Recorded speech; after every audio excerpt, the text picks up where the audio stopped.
That passport is fake.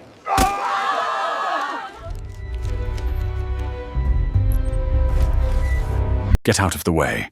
The words cut through gate B22 like a slap. Evelyn Carter stopped with one hand on the handle of her carry-on and the other resting on her passport.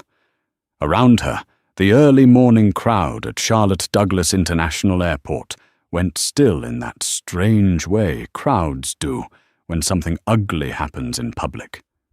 No one wanted to stare. Everyone stared anyway.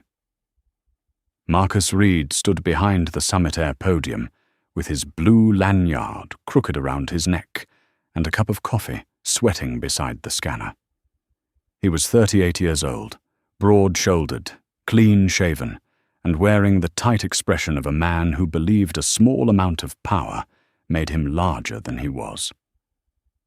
He looked at Evelyn's passport. Then he looked at Evelyn. Then he looked at the passport again, slower this time, as if the small blue book had personally offended him. "This does not look right," he said. His voice was not loud yet. That made it worse.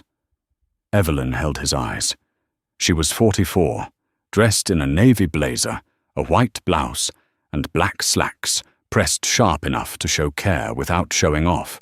Her hair was pulled back neatly. Her gold watch caught the light when she moved her hand. "My passport is valid," she said. Calm. Too calm for Marcus. Behind her, a retired schoolteacher named Margaret Wilson tightened both hands around the strap of her purse. Margaret had been watching Marcus for nearly half an hour. She had seen him laugh with a white businessman whose boarding pass failed twice. She had seen him wave an elderly white couple through without checking their names. She had seen him make a young black mother step aside because her child's ticket felt unusual. Margaret knew patterns. She had taught children for 35 years. She knew when someone was confused, and she knew when someone was cruel. Marcus flipped through Evelyn's passport with 2 fingers. London, Geneva, Nairobi, Tokyo, São Paulo. Each stamp seemed to sharpen his suspicion. "You travel a lot," he said. "I do." "For what?" "Work." "What kind of work?" Evelyn paused just long enough for the air to change. "Federal government." A small laugh came out of Marcus. Not joy, not surprise, something colder. "Federal government," he repeated, as if the words were too expensive for her mouth. A man in a grey suit lowered his phone. A woman holding a toddler pulled the child closer. The gate smelled of burnt coffee, floor cleaner, and the warm sugar from a pretzel stand down the hall.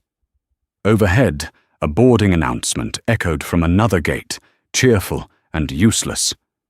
Marcus held the passport up to the fluorescent light. Evelyn watched him. She did not reach for it. She did not beg. She had spent 16 years inside the machinery of American aviation. She had inspected aircraft that executives swore were safe. She had found falsified maintenance logs hidden beneath polite smiles. She had stood in conference rooms while airline lawyers tried to make federal law sound optional. She knew the sound of arrogance.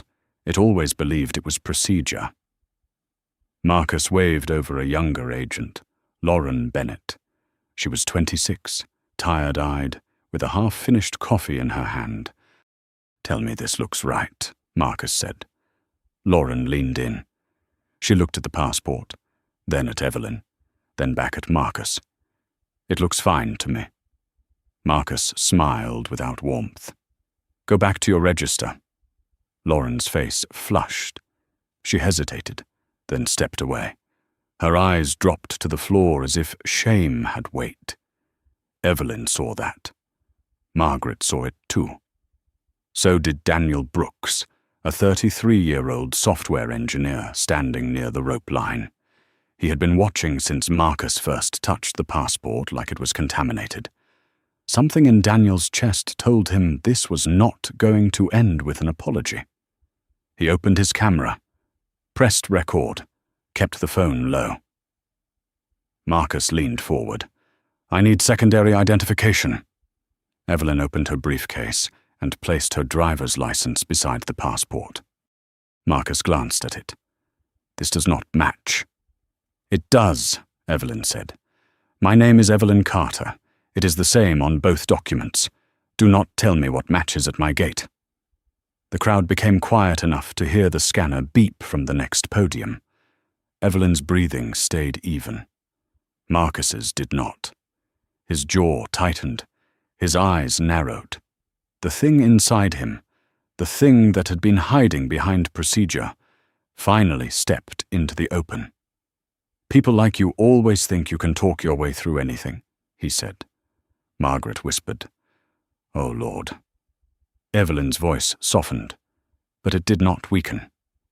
Sir, you are making a serious mistake. Marcus picked up the passport. For 1 second, the whole gate seemed to lean toward him. Then he turned. Behind the counter sat a small document shredder, used for old forms and discarded boarding slips. Evelyn saw where his hand was going before anyone else did. Do not do that, she said. Marcus fed the passport into the machine. The shredder screamed. Blue cover, white pages, years of travel, citizenship, identity. All of it vanished into thin, curling strips.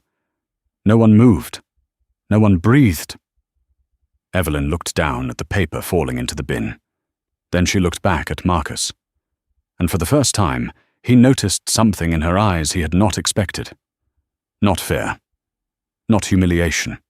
Authority. Quiet. Measured. Immense. You just destroyed a United States passport, she said.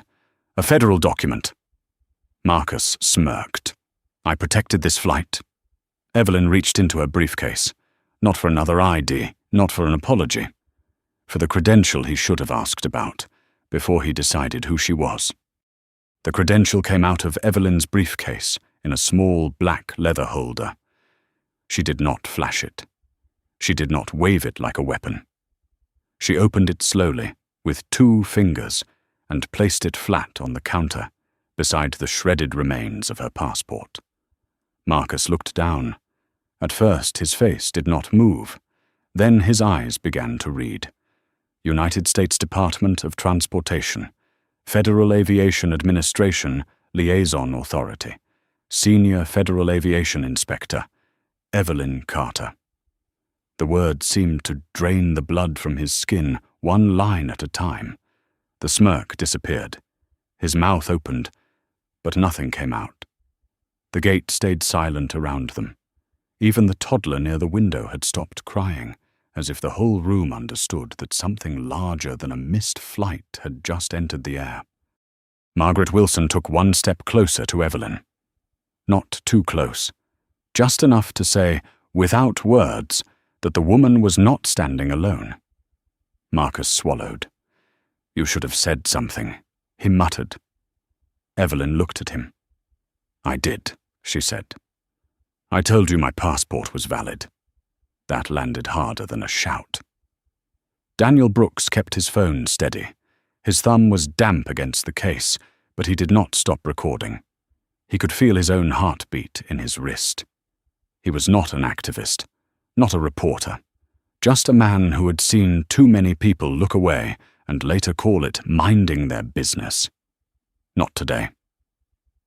A security officer arrived first, then another. Their boots struck the tile in measured steps. Radios crackled at their shoulders.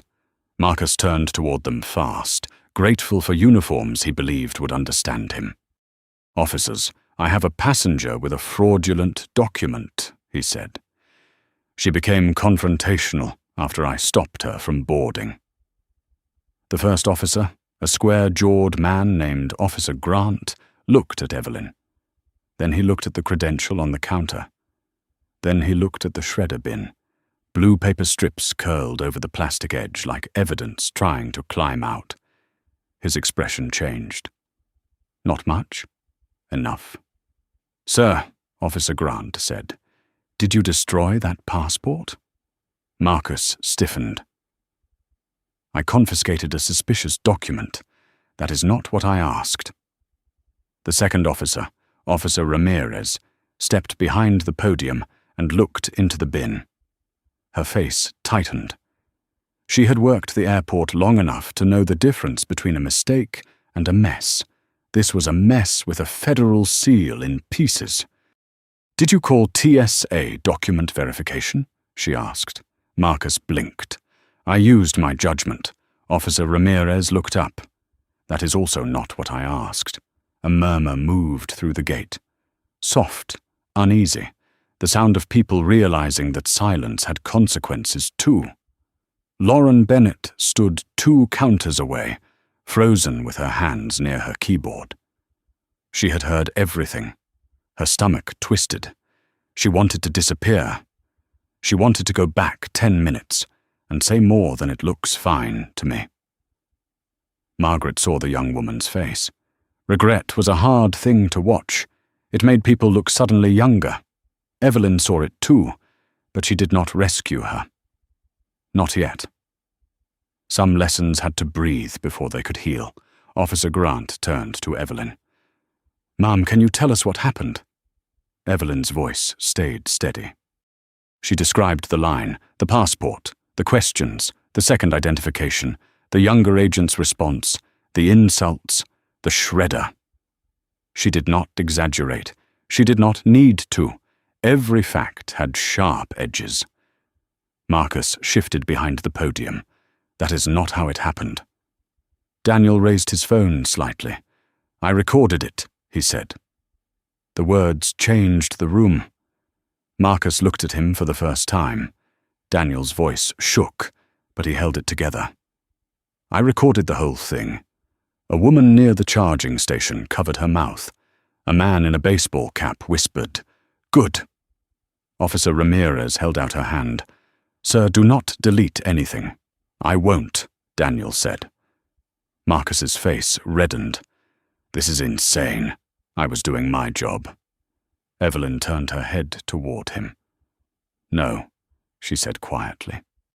"You were deciding who deserved dignity."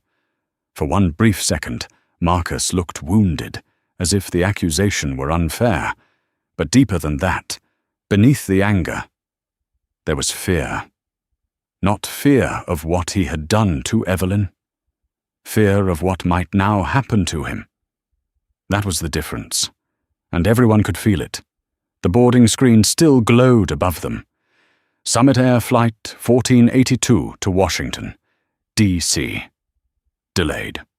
One small word.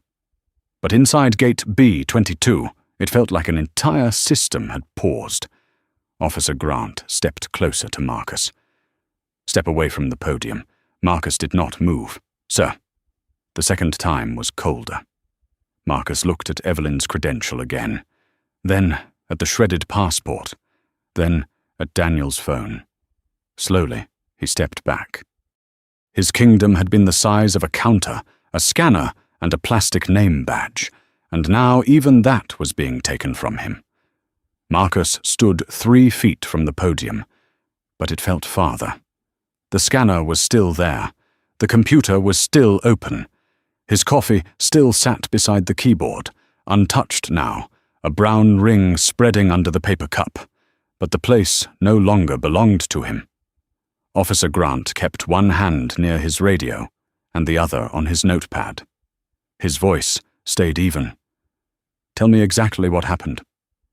Marcus glanced at Evelyn, then at Daniel, then at the passengers gathering in a loose half-circle behind the rope line. Faces, phones, wide eyes, tight mouths.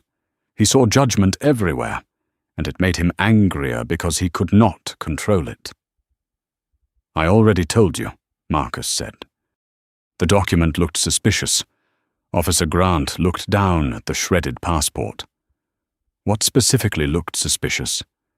Marcus opened his mouth. Nothing came out. He looked at the bin again, as if the right answer might be buried somewhere in the paper strips. "The stamps," he said finally. "The travel history." It was unusual. Officer Ramirez crossed her arms. Unusual is not the same as fraudulent. Marcus's eyes snapped toward her. "I know that." "Then why did you destroy it?" The question was simple. That was why it hurt. A few feet away, Evelyn stood with her briefcase in one hand and her destroyed passport in the other, or what was left of it. She had asked Officer Ramirez for the bin, not because she wanted to hold the damage, but because evidence mattered. Procedure mattered. Truth mattered.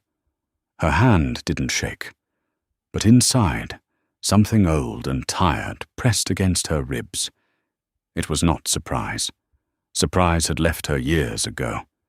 It was the weight of being questioned before being believed, the weight of having to stay calm while someone else became reckless, the weight of knowing that if she had raised her voice, even once, Marcus would have used it against her. Margaret Wilson watched Evelyn's face and understood more than she wanted to. At 63, Margaret had learned that dignity often looked like silence to people who did not know what it cost. She stepped closer to Officer Grant. "May I say something?" Officer Grant turned to her. "Yes, ma'am." Margaret lifted her chin. Her voice trembled at first, then steadied. I watched him for almost half an hour. He did not treat people the same. He smiled at some folks, waved them through. Then he slowed down for others, people who looked like her. Marcus scoffed. "Oh, come on." Margaret's eyes cut to him. "No, sir. You do not get to come on me. I taught school for 35 years. I know the difference between caution and cruelty." The gate went quiet again. That sentence found everyone. Even Lauren Bennett looked up. Her face was pale now. She took a breath, walked around her counter, and came forward with both hands clasped in front of her. Officer Ramirez noticed her. "You work here?" Lauren nodded. "Yes, ma'am." "Did you look at the passport?" "Yes." "And?" Lauren swallowed. Her eyes flicked to Marcus. He stared at her like a warning. She looked away from him and toward Evelyn. "It looked valid to me," Lauren said. "I told him that." Marcus stepped forward. She barely looked at it. Officer Grant raised one hand. "Stay where you are." Marcus stopped. Lauren's voice grew softer, but clearer. "He dismissed me. He told me to go back to my register. I should have pushed harder." Evelyn looked at her then. Not warmly, not harshly, just fully. Lauren's eyes filled, but she didn't cry. "I am sorry," she said. Evelyn let the words rest between them. Then she said, "Thank you for telling the truth now. It was not forgiveness. Not yet. But it was a door left open. That was enough to make Lauren breathe again." Daniel handed his phone to Officer Ramirez without unlocking anything beyond the video. He played it from the beginning. The sound came out tinny, but clear. Marcus's voice, Evelyn's calm reply, the insult, the shredder, that awful mechanical scream. As the video played, people looked away and then looked back. Some had seen it once in real life. Seeing it again made it worse. A man near the window removed his cap and held it against his chest. A woman whispered, "Lord have mercy." Marcus stared at the floor. His shoes were polished. His badge was still clipped to his chest. His name was still visible. Marcus Reed. For the first time that morning, the name looked less like authority and more like evidence. Officer Grant closed his notepad. "We need a supervisor from Summit Air. Now." Lauren reached for the phone at the counter with shaking hands. Before she could dial, a man in a wrinkled dress shirt hurried into the gate area. Ryan Mitchell. Station manager, 46 years old, tie loose, face flushed, breathing hard. He stopped when he saw the officers, then the bin, then Evelyn's credential on the counter. His whole body changed, like a man stepping onto thin ice. "What happened here?" Ryan asked. No one answered right away. Evelyn turned to him. The gate lights hummed above her. Her voice stayed low. One of your employees destroyed my United States passport after refusing to follow verification procedure. Ryan looked at Marcus.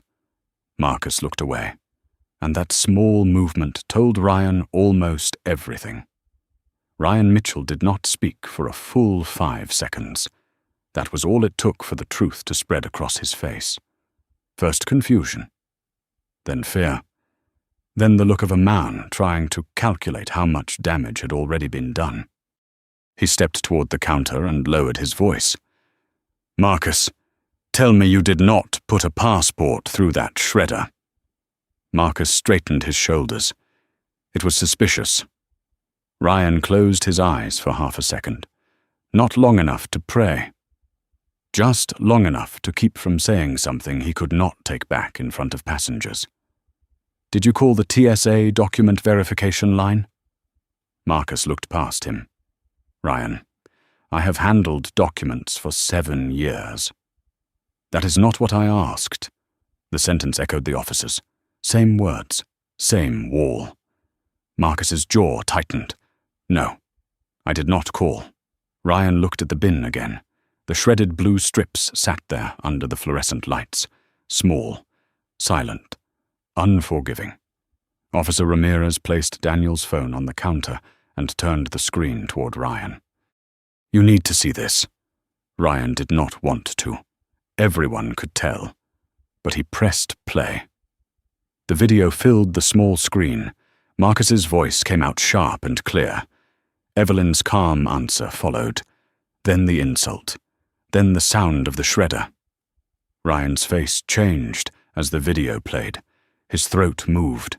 His eyes flicked once toward Evelyn, then down again. Shame had a way of forcing people to study the floor.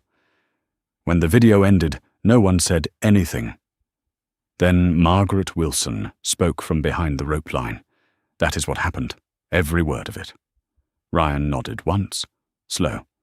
"Ma'am," he said to Evelyn, "I'm sorry." Evelyn looked at him. The apology did not enter her face. Sorry does not restore a federal document. Ryan swallowed. "No, ma'am. It does not. And it does not explain why your employee felt entitled to destroy it." The words were not loud. They did not need to be.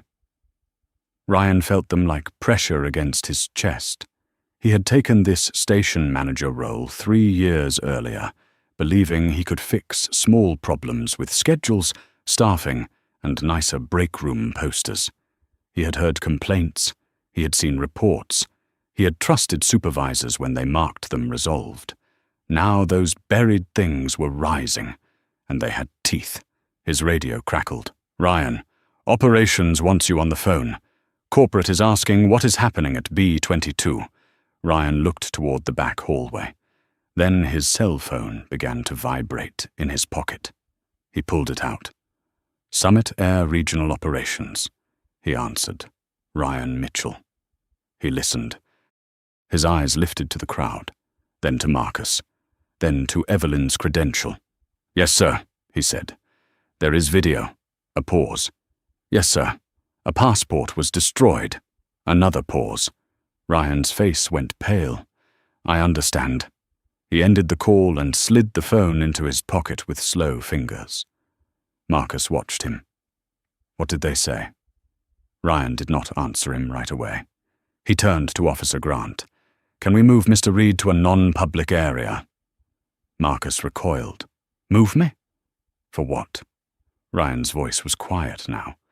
That made it final, because corporate has seen enough to know this cannot continue in front of passengers. "I did my job." "No," Ryan said. The word came out harder than he expected. A few passengers shifted. Ryan took a breath and looked Marcus in the eye. "You did not do your job. You ignored procedure. You ignored another employee. You humiliated a passenger. And you destroyed a United States passport." Marcus's face twisted. "So now you are taking her side, too?" Ryan stared at him. "There are not sides here, Marcus. There is what happened." For the first time, Lauren Bennett looked at her manager with something close to relief. Not because the damage was fixed. It was not. But because someone with authority had finally said the plain thing out loud. Officer Grant stepped closer. "Mr. Reed, come with us." Marcus looked around at the gate. The same passengers he had expected to impress now watched him like a warning sign. Daniel's phone sat dark on the counter, but the damage had already left the device. It was out there now, moving from screen to screen. Faster than any airport announcement, faster than any apology. Marcus seemed to understand that all at once. His breathing grew shallow. He looked at Evelyn. For one strange second, it seemed like he might say he was sorry. Instead, he said, "You could have just told me who you were." Evelyn's face hardened. "I should not need a title to be treated like a person." Margaret closed her eyes. Lauren pressed a hand to her mouth. Even Ryan looked down. Because that was the sentence beneath the whole morning. Not the passport, not the flight, not even the video. That sentence. Officer Ramirez picked up the shredder bin with both hands, careful not to spill a single strip. Evidence now. Not trash. Marcus watched her carry it away. Then Officer Grant guided him toward the side hallway. No handcuffs. Not yet. Just a firm hand near his elbow and a quiet command. "Keep walking." Marcus walked past the rope line, past the passengers, past the woman with the toddler, past Daniel, past Margaret. No one shouted. No one clapped. That silence was worse. It was the sound of people choosing, finally, not to protect the man who had counted on their quiet. Evelyn remained at the counter. Her passport was gone. Her dignity was not. And inside Gate B-22, everyone knew the morning had crossed a line it could never uncross. The hallway behind Gate B-22 was narrow, windowless, and too bright. Marcus walked between Officer Grant and Officer Ramirez without saying a word. His shoes made small, hard sounds against the tile. Behind him, the noise of the terminal faded into a muffled blur. Rolling bags, boarding calls, a child crying somewhere far away. Life kept moving out there. His did not. Ryan Mitchell followed a few steps behind, phone pressed against his ear. He kept saying "yes, sir," in a voice that grew smaller each time. Corporate wanted names, times, copies of the video, a written incident report within the hour. Legal wanted every employee's statement preserved. Public relations wanted to know whether the passenger was still in the terminal. Ryan glanced at Marcus's back. "Yes," he said quietly. "She is still here." In the operations office, the air smelled like old coffee and printer toner. Officer Grant pointed to a plastic chair near the wall. "Sit down, Mr. Reed." Marcus sat. Not because he agreed. Because he finally understood that standing no longer made him look powerful. Officer Ramirez stayed by the door with the shredder bin in her hands. The strips of Evelyn's passport were sealed in a clear evidence bag now. Blue and white pieces pressed against the plastic like a broken promise. Marcus stared at it. For the first time, the paper looked official to him. That was the sickness of it. It had been official before he respected it. Ryan stepped into the room and ended his call. His face looked older than it had at the gate. "Marcus," he said, "corporate has placed you on immediate administrative leave pending investigation." Marcus looked up fast. "Leave? Ryan, this is overkill." Officer Grant's eyes stayed on his notebook. "No, Mr. Reed, this is the beginning." The word beginning sat heavy in the room. Marcus turned to Ryan. "You know me." Ryan rubbed a hand over his mouth. "I thought I did." That hurt Marcus more than the officers did. Not because he felt remorse, but because he felt abandoned. He had expected loyalty, the kind men like him often called fairness when it protected them. Ryan opened a drawer, pulled out a blank incident form, and stopped. His hand shook. He placed the form on the desk and looked toward the door as Lauren Bennett stepped in. She did not look at Marcus first. She looked at Ryan. "You asked for my statement?" Ryan nodded. Lauren held a printed form against her chest. Her eyes were red, but her voice was steadier now. "I wrote down what I saw." Marcus let out a bitter laugh. "Of course you did." Lauren turned to him. Something had changed in her face. Fear was still there, but it no longer owned the whole room. "You told me the passport looked wrong," she said. "I looked at it. It did not. I told you that. You ignored me. You are new. I am trained." Marcus leaned forward. "You do not understand what we deal with at the gate." Lauren's voice broke for half a second, then came back stronger. "I understand that we do not destroy passports, and we do not treat people like they are guilty because of how they look." Ryan closed his eyes. Officer Ramirez watched Lauren with quiet approval. She had seen a lot of witnesses shrink under pressure. Lauren didn't shrink this time.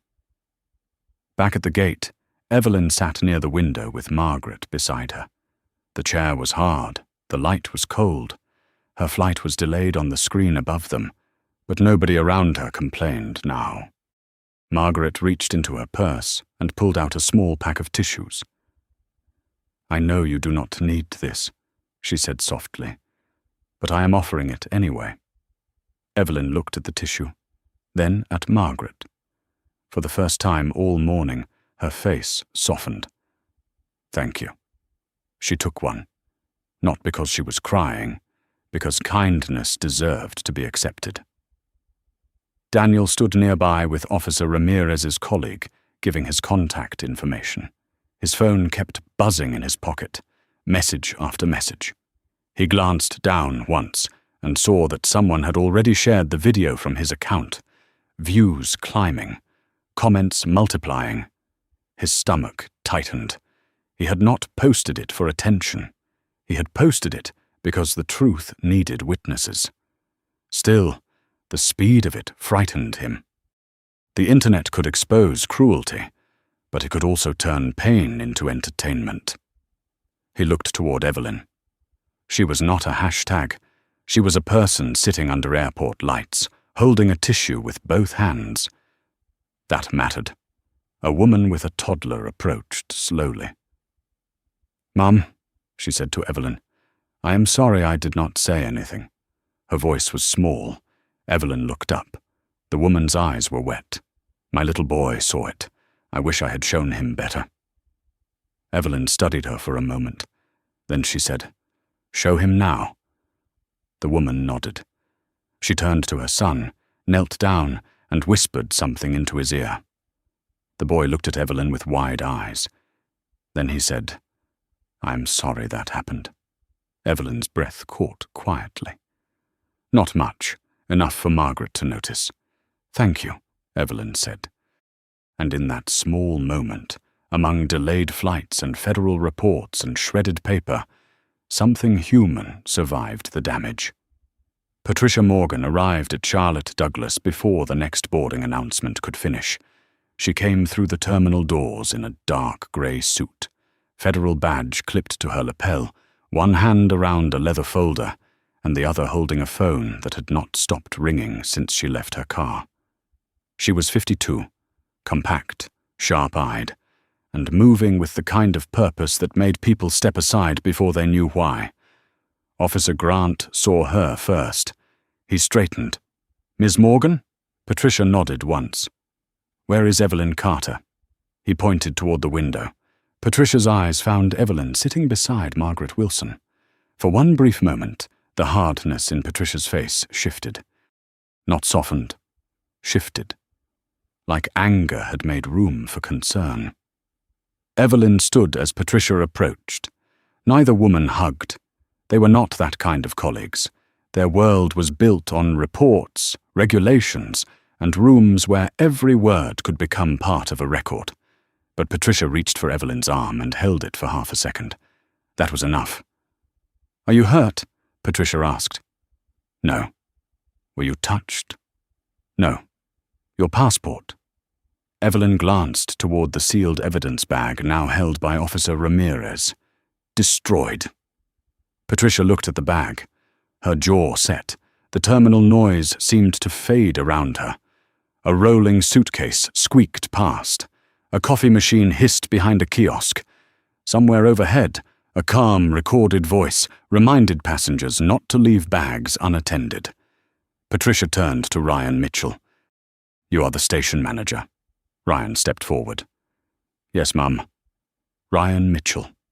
I need a private room, access to your incident logs, the names of every employee who worked this gate this morning, and a copy of all camera footage from this area." Ryan nodded quickly. "Yes, Ma'am. Not soon." "Now." "Yes, Ma'am." Marcus was still in the operations office when Patricia entered. The room changed when she walked in. He looked up from the plastic chair and saw the badge, then the folder, then her face. He knew before she said a word that this was not customer service. This was not a complaint. This was something with weight. Patricia did not sit. "My name is Patricia Morgan. I am the Regional Director for the Office of Aviation Consumer Protection under the United States Department of Transportation." Marcus's lips parted. He said nothing. "The woman whose passport you destroyed is Senior Federal Aviation Inspector Evelyn Carter. She has served this country for 16 years. But that is not why this matters." Marcus blinked. Patricia stepped closer. "It matters because her passport was valid before you knew her title. Her rights existed before you saw her credential. Her dignity was not waiting for your approval." Officer Grant stood by the door, silent. Ryan looked at the floor. Marcus swallowed. "I thought the document was suspicious." Patricia's eyes did not move. Based on what? The travel, the stamps, the pattern. What pattern? Marcus's face tightened. Patricia waited. She was very good at waiting. In boardrooms, silence made executives nervous. In hearings, it made liars careless. In small airport offices, it made men like Marcus hear themselves. He looked away first. I made a judgment call. "No," Patricia said. "You made a person smaller in your mind. Then you treated the law like it belonged to you." The words landed clean. No yelling, no performance. Just the truth. Placed on the table where no one could move it. Ryan's phone vibrated again.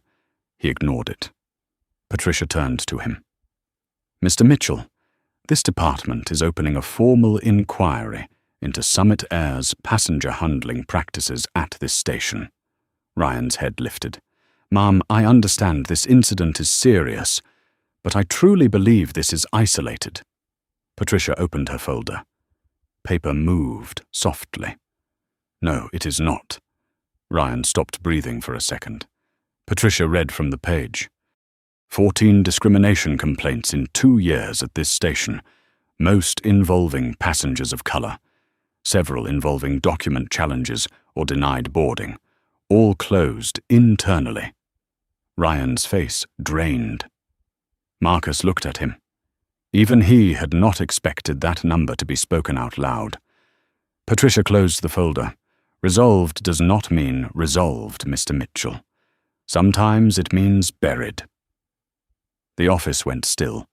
Outside, through the half-open door, the terminal kept moving. Passengers bought coffee. Children tugged at sleeves. Flights boarded. America continued its ordinary morning. But inside that room, something ordinary was being called by its real name. That was why it felt dangerous. Patricia looked back at Marcus. "You are not the whole problem," she said. For 1 second, relief flashed across his face. Then she finished. "You are the proof." Marcus looked down. Ryan covered his mouth with one hand. and somewhere out by gate B22, Evelyn Carter sat upright beneath the cold airport lights, no passport in her hand, no anger on her face, and more authority in her silence than Marcus Reed had ever carried in his badge. The video reached 1 million views before Evelyn's replacement flight was even assigned. Daniel Brooks stood near the charging station, staring at his phone like it had become too heavy to hold. Notifications stacked on top of each other. News accounts, lawyers, strangers, people thanking him, people demanding interviews, people asking for permission to use the footage. He looked across the gate at Evelyn. She was speaking quietly with Patricia Morgan now, not crying, not shaking, just answering questions with the same careful precision she had used from the beginning. That steadiness bothered Daniel in a way he could not explain. Not because it was cold, because it had clearly been practiced. A person didn't become that calm by living an easy life. A person became that calm by learning that the world punished them more harshly when they broke. Margaret Wilson sat with her purse in her lap, watching the crowd around Evelyn shift from curiosity to respect. She had seen that shift before. People often respected power after they failed to respect pain. That was what made her tired. Lauren Bennett came back to the gate carrying a paper cup of water. She walked slowly, as if every step needed permission. She stopped a few feet from Evelyn. "Miss Carter?" Evelyn turned. Lauren held out the water with both hands. "I know this does not fix anything." "No," Evelyn said. Lauren's fingers tightened around the cup. "But I wanted to offer it." Evelyn looked at the young woman's face. Red eyes, pale cheeks, a mouth pressed tight to keep from trembling. Lauren was not innocent. She had seen wrong and stepped back. But she had also stepped forward when it mattered. Evelyn accepted the cup. "Thank you." Lauren nodded too quickly. "I should have said more." "Yes," Evelyn said. The truth hit Lauren harder than comfort would have. Evelyn's voice softened. "But you said it when it became dangerous to say it. Remember how that felt. Next time, say it sooner." Lauren looked down, then back up. "I will." Margaret smiled faintly. Not because the moment was sweet, but because it was honest. Healing did not always arrive as a hug. Sometimes it arrived as accountability, spoken without cruelty. Across the terminal, Ryan Mitchell stood outside the operations office, speaking with Summit Air Corporate on speakerphone. His face had gone grey. "Yes, we have preserved the footage," he said. "Yes, Ms. Morgan has requested the complaint records. No, I wouldn't recommend issuing a statement before legal reviews the facts." He stopped, listened. His eyes flicked toward the gate. Then he said, "With respect, sir, the facts are already public." Inside the office, Marcus Reed heard that through the half-open door. "The facts are already public." The words crawled under his skin. He sat in the plastic chair with his hands locked together, staring at a wall calendar from last month. His mind kept replaying the moment Evelyn placed the credential on the counter. Not the passport. Not the shredder. The credential. That was still his first regret. Not that he had harmed her. That he had chosen the wrong person to harm. And somewhere deep inside, beneath the panic and anger, a smaller truth waited for him. A harder one. He had not made a mistake because he lacked information. He had made a mistake because he believed he already knew enough by looking at her. That truth scared him. So he pushed it away. Officer Grant stepped into the doorway. "Mr. Reed, corporate security is on the way. You will remain here until they arrive. You are not to contact witnesses. You are not to delete messages. You are not to discuss this incident with passengers." Marcus looked up. "Am I being arrested?" "Not at this time." "At this time," Marcus repeated. Officer Grant did not blink. At this time, the hallway went quiet again. Back at the gate, the screen changed. Summit Air Flight 1482 remained delayed. But a new message appeared beside Evelyn's name on Patricia's tablet. Confirmed. Competitor airline, first-class seat. Washington, D.C. Departure in 45 minutes. Ryan approached carefully. "Miss Carter," he said, voice low. "We have arranged alternate transportation with another carrier. Summit Air will cover the full cost." Patricia looked at him. "Summit Air will do more than that." Ryan swallowed. "Yes, ma'am." Evelyn picked up her briefcase. The waiting passengers watched her stand. Not like spectators now. Like witnesses. Margaret rose, too. "May I walk with you part of the way?" Evelyn looked at her. The answer came slowly. "I would like that." They moved through the gate together. Two women from different lives, joined for a few minutes by a line neither of them had drawn. Daniel lowered his phone as they passed. Evelyn stopped beside him. "You recorded the truth," she said. Daniel nodded, suddenly unable to speak. "Make sure you remember I am more than what happened to me." His eyes lifted. "Yes, ma'am." Evelyn nodded once and continued walking. Her heels clicked against the tile, steady, unhurried. Behind her, Gate B-22 looked smaller than before. Not because the space had changed, because the lie had. Evelyn did not look back when she left Gate B-22. Margaret walked beside her for the first stretch, moving a little slower, one hand on her purse, the other brushing the railing as they passed the wide windows facing the runway. Outside, planes rolled through the grey morning light. Engines hummed behind thick glass. A baggage cart beeped as it backed away from a jet. The airport looked normal. That was the strange part. A person's dignity could be torn open in one corner, and 10 gates away someone was still buying a blueberry muffin. Margaret glanced at Evelyn. "You have children, honey?" Evelyn shook her head. "No, just a mother who still thinks I forget to eat." Margaret gave a small laugh. It came out tired, but real. "That sounds like a mother." For a few steps, neither woman spoke. Then Margaret said, "I should have stepped in sooner." Evelyn kept walking. "You stepped in. After. After still matters." Margaret's eyes filled, but she blinked the tears back. She had spent her life teaching children to raise their hands, use their words, tell the truth. Yet at the gate, for a moment, even she had frozen. That shame sat heavy in her chest. Evelyn saw it. "You know what fear does," Evelyn said. "It makes good people wait for someone else to move first." Margaret nodded slowly. "And what do we do with that?" Evelyn looked ahead. "We remember how it felt. Then we move faster next time." That sentence stayed with Margaret. At the entrance to the next concourse, Patricia Morgan stopped and turned to her. "Mrs. Wilson, an officer will follow up for your formal statement." "Your testimony may matter," Margaret straightened. "Then I will give it." Her voice was not loud. It did not need to be. Evelyn reached out and touched her hand. "Thank you."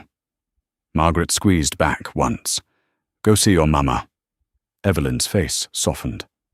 "I intend to." Then she walked on with Patricia.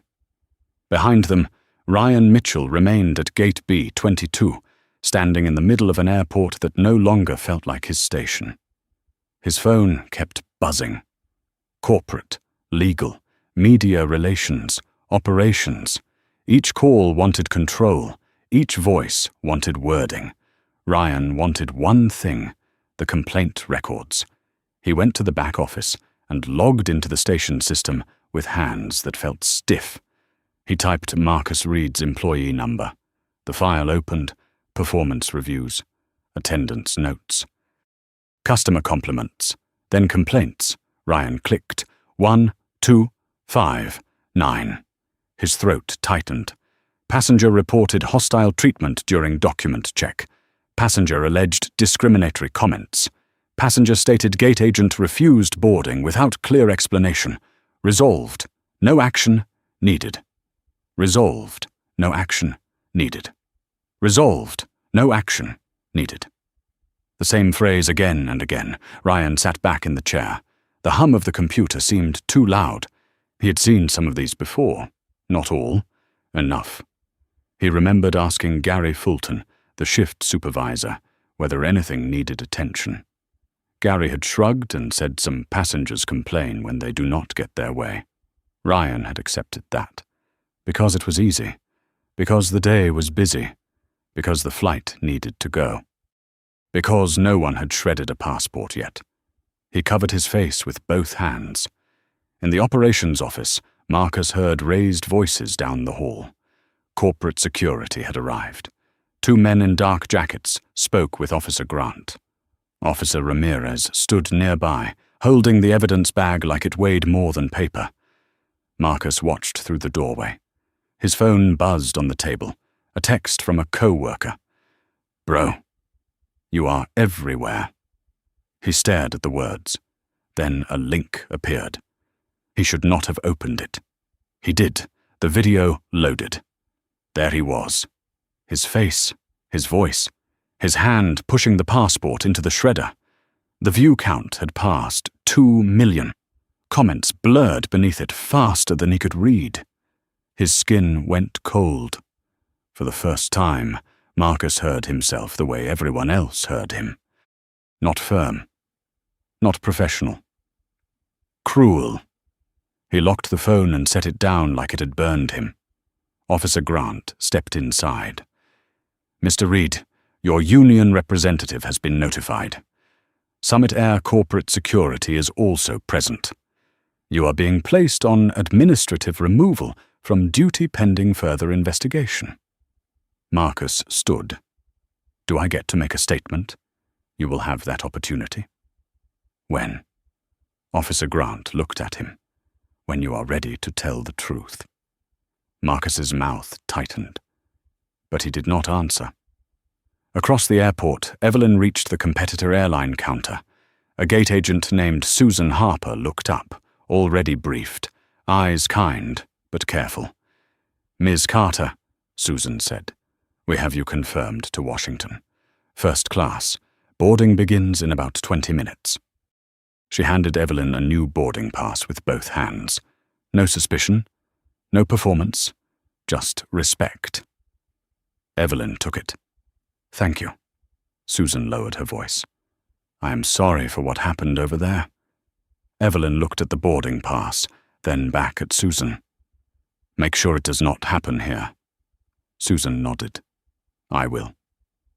And for Evelyn, that answer mattered more than the apology. Evelyn boarded the competitor flight with the new pass folded once in her hand. The agent at the door greeted her softly. "Good morning, Miss Carter." Evelyn nodded. "Good morning." That was all. No special announcement, no scene, no applause. Just a woman walking down a jet bridge with her briefcase at her side and a kind of silence around her that felt heavier than noise. Inside the aircraft, the first-class cabin smelled of leather, coffee, and lemon disinfectant. A flight attendant stepped back to let her pass. His eyes flicked to her face with quiet recognition, but he did not stare. "May I take your bag?" "I will keep it with me, thank you." "Of course." Evelyn slid into her seat by the window.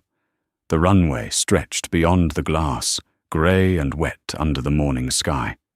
She placed her briefcase at her feet and rested one hand on top of it. For the first time since Gate B-22, no one was asking her to prove anything. That should have felt peaceful. It did not. Her phone buzzed. "Mama." Evelyn closed her eyes for one breath, then answered. "Hi, Mama." Her mother's voice came through warm and worried. "Baby, why is your cousin calling me, asking if you are on the internet?" Evelyn looked out the window. "I am all right. That is not what I asked. A small smile touched Evelyn's mouth, then faded. There was an incident at the airport. What kind of incident? Evelyn hesitated. Not because she wanted to hide the truth, but because she knew how pain traveled through mothers. It did not stay information. It became blood pressure, trembling hands, prayers whispered into kitchen air. Someone destroyed my passport. Silence. Then her mother inhaled sharply. Destroyed it? Yes. Because of what? Evelyn did not answer right away. Her mother understood anyway. Oh, Lord. The words came out tired, not surprised. Tired. That hurt more than shock would have. I am safe, Evelyn said. I am on another flight. I will still get there today. I do not care about the cobbler. I know. I care about you. Evelyn's throat tightened. In all the airport noise, in all the official language and legal procedure, those 5 words reached the place she had been guarding. I know, Mama. Across the airport, Ryan Mitchell sat in a conference room with Patricia Morgan, 2 officers, and a Summit Air legal representative on speakerphone. The walls were beige. The table was too shiny. The air conditioning ran cold enough to make everyone sit straighter. Patricia spread the printed complaint records across the table. 9 complaints tied directly to Marcus Reed, she said. 14 involving this station. Several marked resolved without interviews. The lawyer's voice crackled from the phone. We will need time to review the context. Patricia did not blink. You had time. That is the point. Ryan looked down at the papers. Each complaint had a name or a date. A passenger who had gone home angry, embarrassed, unheard. He saw now what bureaucracy could do when it wanted peace more than truth. It could turn a person's pain into a closed file. It could make disrespect disappear behind polite words. Resolved, no action needed. Ryan hated that phrase now. Lauren Bennett sat against the wall, waiting to give her formal statement. Her hands were folded so tightly her knuckles looked white.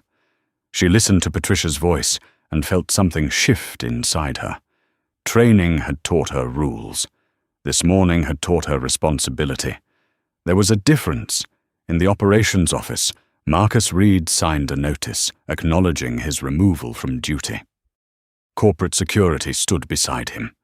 His union representative was on the phone now, speaking in careful, cautious sentences. Do not discuss intent. Do not speculate. Do not contact anyone involved. Marcus barely heard him. His mind kept returning to Evelyn's sentence. I should not need a title to be treated like a person. He hated that the sentence sounded clean. He hated that he could not argue with it without sounding exactly like the man on the video. A security officer handed him a plastic bag, your badge and airport access card. Marcus looked down at the lanyard around his neck. For 7 years he had touched that badge before every shift. It had made him feel trusted, necessary, important. Now it felt cheap. He unclipped it and dropped it into the bag. The plastic made a small, final sound. On the plane, Evelyn ended the call with her mother, just as the cabin door closed. The engines deepened beneath her feet. A flight attendant passed by and paused. Ms. Carter, is there anything you need before takeoff? Evelyn looked at him. For a second, she almost said no. Then she thought of Lauren, Margaret, Daniel, the little boy, her mother. She thought of all the times people swallowed what they needed, because asking felt like risk. Yes, she said. The flight attendant leaned closer. Of course. Evelyn exhaled slowly. I need a glass of water. He smiled, gentle and professional. Right away. It was a small request, a simple one. But when the glass arrived, Evelyn wrapped both hands around it and held on. Because dignity was not only defended in courtrooms or federal offices. Sometimes it began again, with being heard the first time. The flight lifted out of Charlotte under a low grey sky.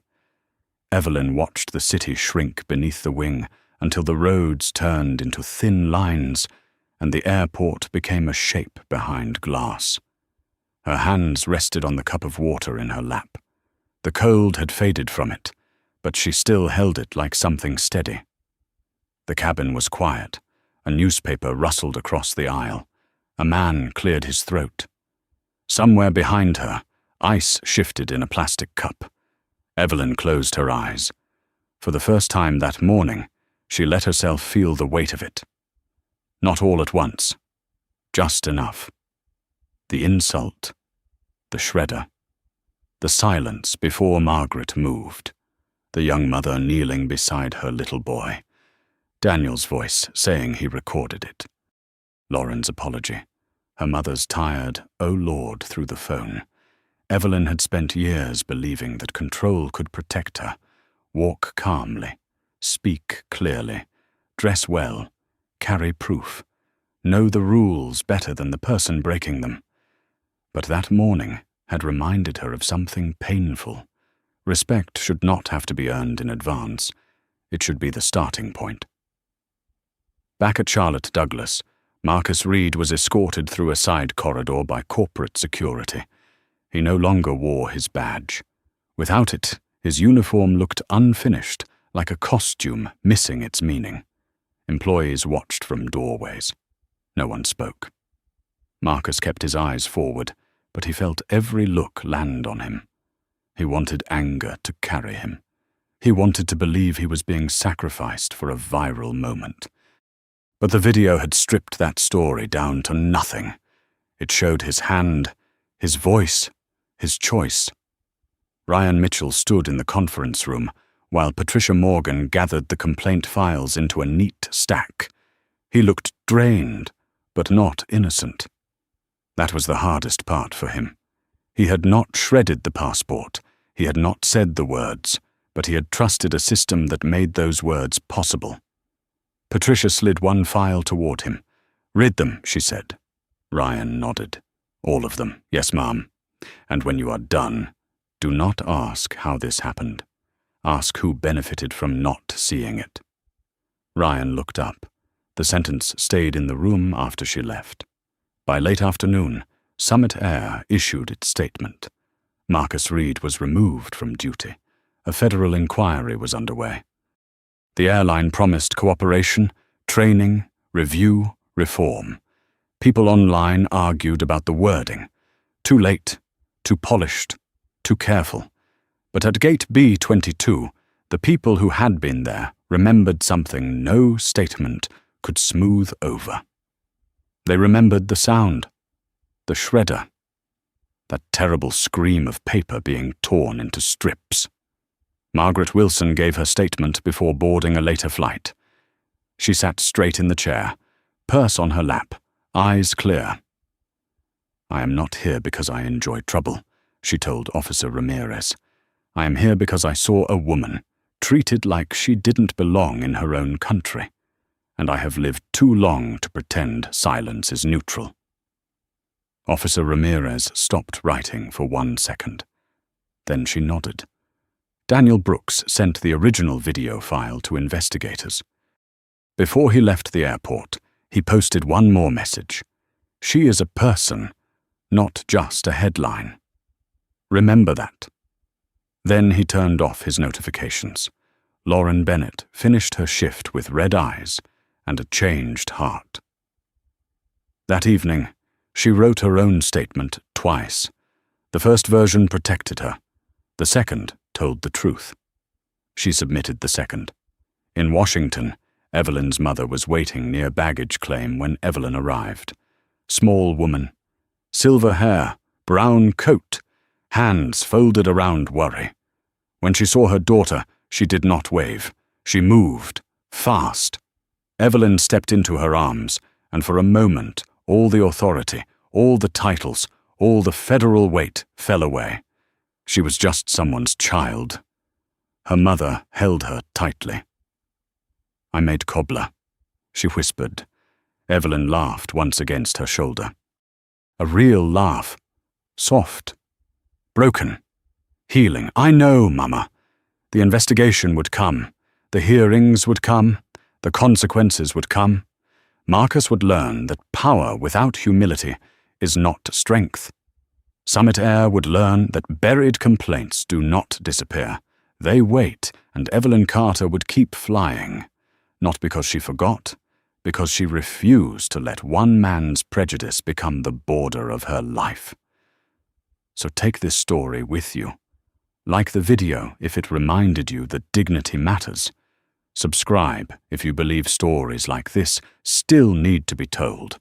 And in the comments, leave 3 words for Evelyn and everyone who has ever had to prove they belonged where they already had every right to stand. Justice must win.